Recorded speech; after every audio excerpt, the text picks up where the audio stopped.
Placée sous le signe du renouveau, du dialogue et de la qualité, l'édition 2026 du Salon de l'agriculture ouvre ses portes. Des animaux emblématiques aux produits du terroir, de la viande aux fromages affinés et aux spécialités laitières. Les visiteurs découvrent un savoir-faire transmis de génération en génération. Avec plus de 3500 animaux et 1100 exposants venus de toutes les régions de France, le salon offre un panorama vivant et complet de l'agriculture, à la fois française et internationale. Parmi les milliers de visiteurs, certains viennent pour le plaisir, d'autres pour le business ou encore la diplomatie, faisant du salon un lieu unique où tradition et innovation se rencontrent. C'est la plus grande manifestation populaire. Tout le monde vient au salon de l'agriculture. Les commerçants, les agriculteurs, certains industriels aussi sont au salon de l'agriculture. Mais c'est surtout le peuple de France qui est au salon de l'agriculture. Le salon de l'agriculture, c'est à peu près 600 000 visiteurs en une semaine.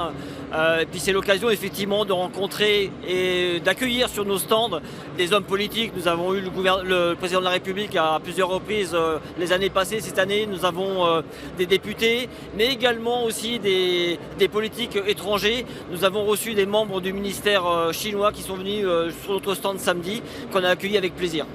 Aux côtés des exposants français, 30 pays partenaires sont aussi présents au salon.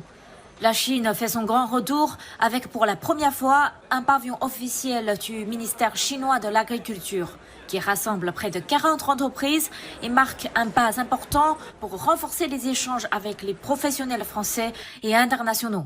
Comme vous le savez, la Chine est un grand importateur de produits agricoles français.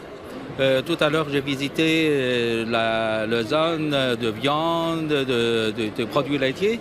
Le marché chinois reste toujours le premier marché des produits français. Mais aussi, nous avons de très beaux produits chinois qu'on veut présenter aux consommateurs français. Et je suis très content de la présence des producteurs chinois ici. Et on va faire un effort pour que cette exposition sera meilleure l'année prochaine. Alors nous, le fait que la Chine ait un pavillon sur le salon, on voit ça d'un très bon œil. C'est très important parce que il y a des collaborations qui se font à l'international entre la France et la Chine, notamment dans notre secteur en matière de génétique. Pour nous, c'est une très bonne nouvelle et ça augure aussi de futurs partenariats et de construction pérenne de partenariats pour le futur.